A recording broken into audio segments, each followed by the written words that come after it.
Hi friends, this is Leela. Welcome to my channel. In the previous video, we have seen how to create a custom structural directive of our own. We have seen, right?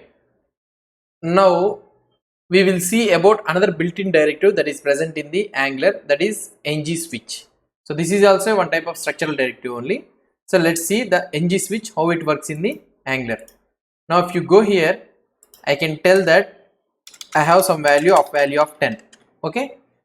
Now I need to write a condition such that div so value is 10, something like this. Okay, so when the value is 15, it has to show like this, or otherwise value is default or something like this. I need to show only one div will be appeared in this one.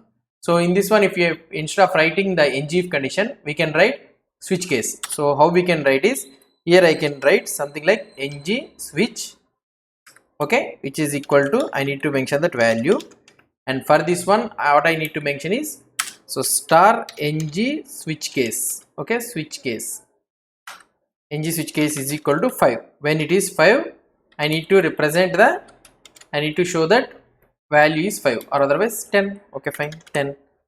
And here I need to mention, so when it is 15, I need to mention this one. Okay, and here it is when it is default, so here is default, right? So I can write ngSwitch, you will be having switch default case, so value is default. Now if I mention here, I have mentioned it as, sorry, this is not directive, right? So here if I mention, here I mention it as 10, right? So if I go here and if I check the output, here I am able to see that value is 10c. So only one value, only one div it is visible. Now if I go here and if I change it to 15 here, and if I check the output, so if I refresh, so I will be able to see that value is 15. And if I go here and if I change something like 25 or anything, so we should get the default value. Okay, we will, if I refresh this one, I am getting value is default. So this is how we can implement the ngSwitch condition in the Angular. So here what we are trying to do is, so we are trying to write ngSwitch for to the parent div of type value. Inside this, you will be having a set of divs. Only one div will be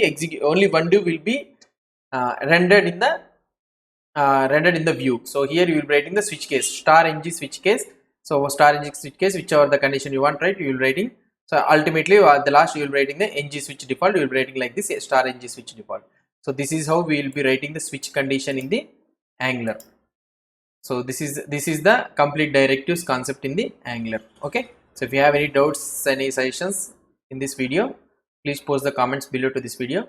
And if you like this video, don't forget to subscribe to my channel. Thank you.